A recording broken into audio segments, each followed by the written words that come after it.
Hello trainers and welcome on in to this INGAGE Marvel Rivals Grassroots Weekly.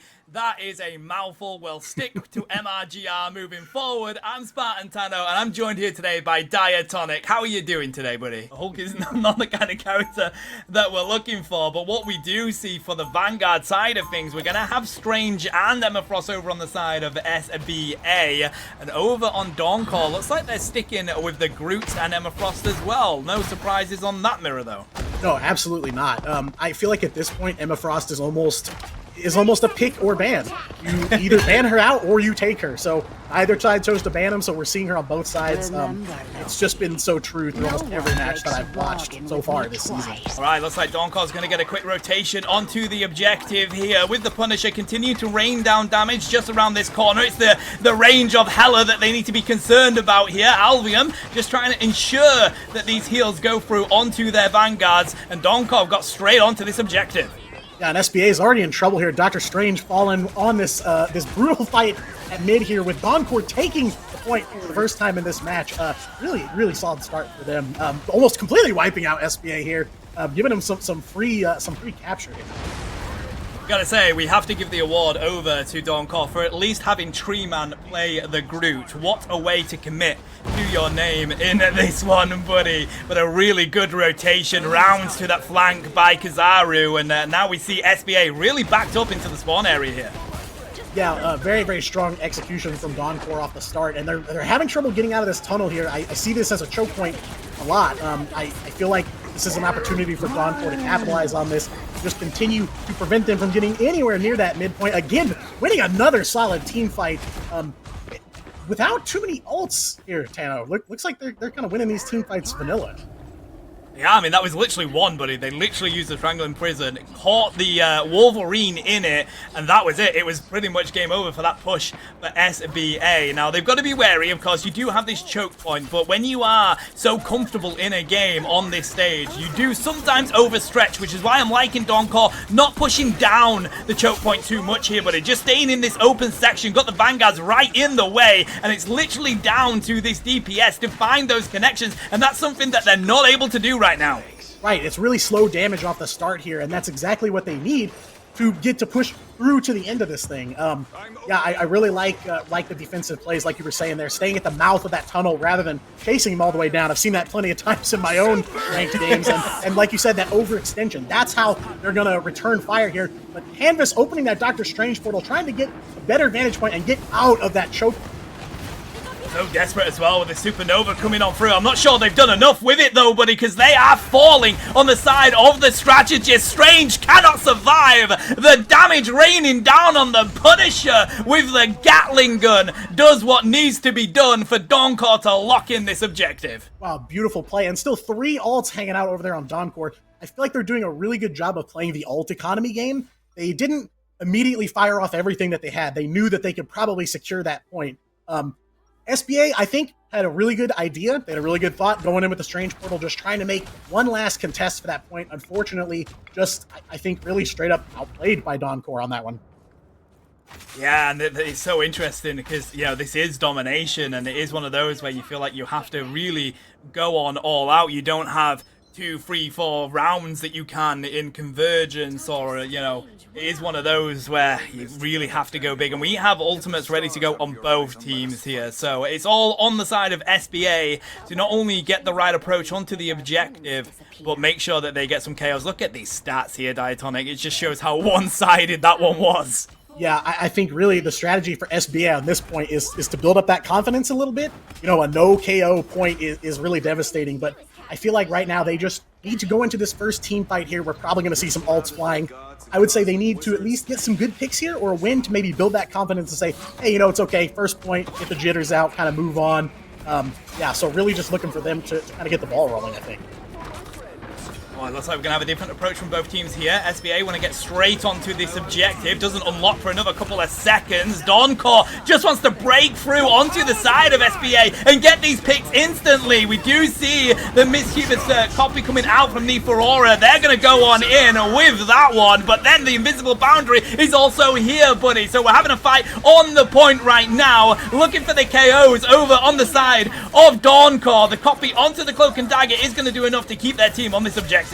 Yeah, beautiful, beautiful plays from Dawncore, taking the fight right to SBA, trying to push him off that point to leave a little bit of room for somebody to go and capture it. But I feel like SBA took the fight back to them, took the fight onto the point. Unfortunately, they just couldn't hold up. Like you said, that Loki ultimate copying the Cloak and Dagger, plus the Emma Frost, really, really great combo there that allowed them to take an early point once again.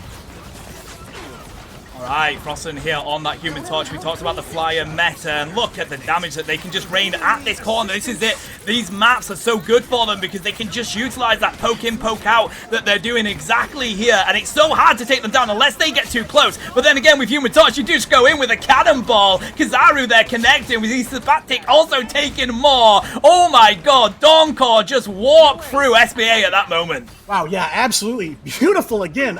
Dawncore doing a really great job of trapping SBA. Now they're stuck on this corner. They're stuck inside, and they can't get to that midpoint where it's a lot more wide open, and they can maybe open up that fight more. Interesting. I see Euphoria changing over to the Jeff here. Maybe they're looking to alter their strategy a little bit. Yeah, I think that's wise, to be fair. You're not winning these team fights. You know it's not working your way. You need to do something. Might see a change here as well. From the Cloak and Dagger onto the Invisible Woman. That's probably a good shout as well. Of course, you're not being able to drop enough damage onto the Human Torch anyway. While we have these Vanguards just brawl each other for the 1v1. Treeman says respect the 1v1. Finds the KOs. And all Don Maddie needs to do is put up this invisible boundary and just distract this team enough here, Diatonic. We're at 80% on the objective. They're pushed so far back now, it's going to take an absolutely perfect team fight right out of spawn for SBA to have a hope of capturing the point here. Now we're seeing that strange portal again from Canvas, dropping it right over that point. There's nobody here from Dawncore. They're going to try to backdoor it, but they can't do it. Somebody's finally there to save the day. Kizaru, once again, coming in with that Emma Frost, but the Jeff ult from Euphoria countered. Man, Dawncore really doing well in the DPS game here. They're really finding some solid picks and absolutely wiping out the entire team. Paddock there on the Punisher with that amazing triple kill. Overtime ticking down, and that's going to be the end of map number 1. Dawncore take both points.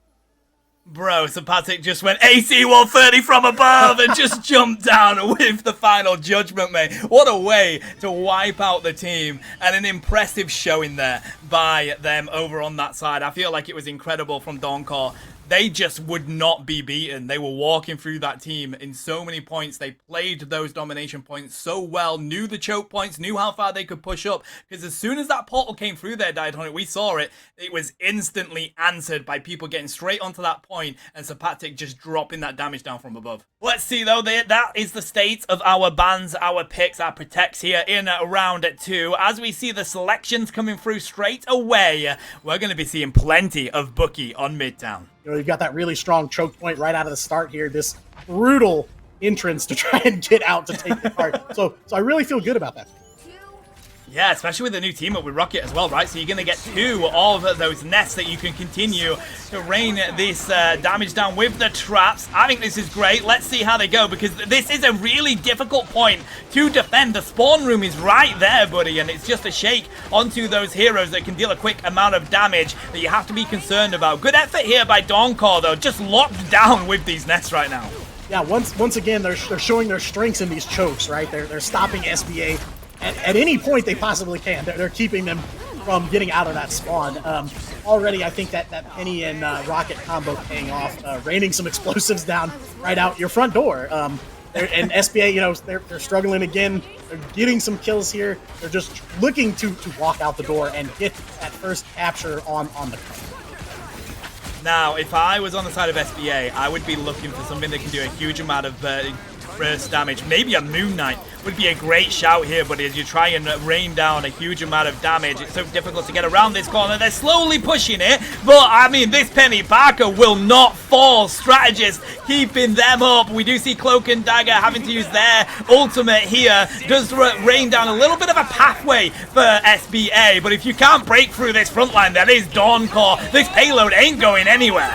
No, with a choice like Penny Parker, no step is safe on the streets of New York right now. And of course, her ult coming out, adding even more explosives, more webs to the ground. It's just an absolute swamp of C4 and spider webs. You know, really, really nice plays from her right out of the gate. I mean, it's great. You know, just making it that much harder for them to get anything going. SBA is really just looking for that first foothold. They were looking for it all map one, and again, they're really struggling here with almost 2 minutes left on the clock.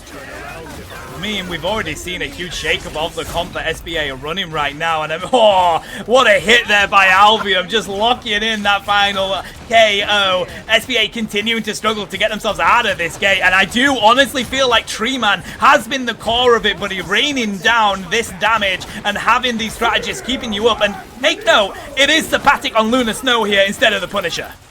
Right, correct. Very interesting swap for sure. I just noticed that too. Yeah, sorry. I mean, yeah, you know, they're SBA. They're taking a few steps, right? They're really trying. They're getting out there, but then they're just getting kicked off. Yeah, like you were saying, that combo absolutely paying off. You know, ever since that thing was, I've seen some talk about some struggles with that. It makes Rocket's BRB way more visible than before. But I really feel like in a situation like this, it doesn't matter. I don't think it's a factor in this. No, not when you get a triple, though, from Froston. Looking for more. They've KO'd that many people on SBA. He couldn't find someone for the final hit of the Kraken Impact, buddy. And now we're under 1 minute on the clock for SBA. It is time to go big or go home. It's all or nothing now. Right, we may be seeing at least 1-2 more fights. The spawn's right there, so very easy for them to jump right back in. But they're just kind of butting heads over and over again here. Like we were saying, Froston with that huge triple kill there.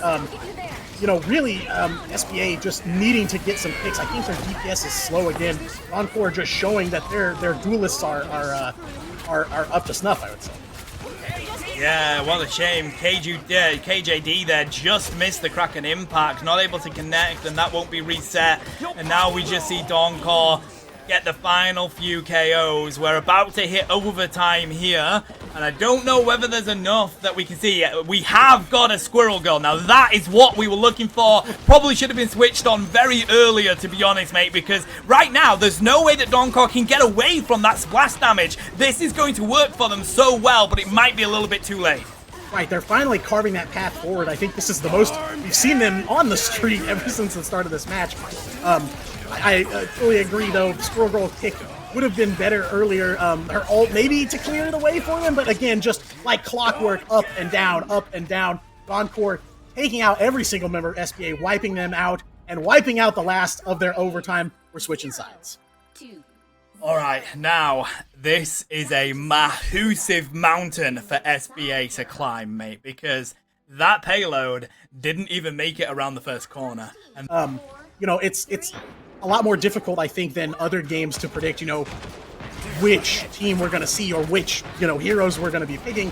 I think being versatile in a game like this, and in this season in particular, is so much more important than it's ever been before. Like the strategy here from SBA, though. They've noticed what Dawncore did, trying to see if they can do it themselves. But again, that burst damage being a little bit too much. Kizaru, though, goes on to the diamond form just to try and deal with that damage reduction. And it's all they needed, buddy, to take this second game. And Dawncore is all execution. We saw them setting up for it. 2 shield heroes to protect that insane burst damage right behind them. And it played out as perfectly as I think it could have.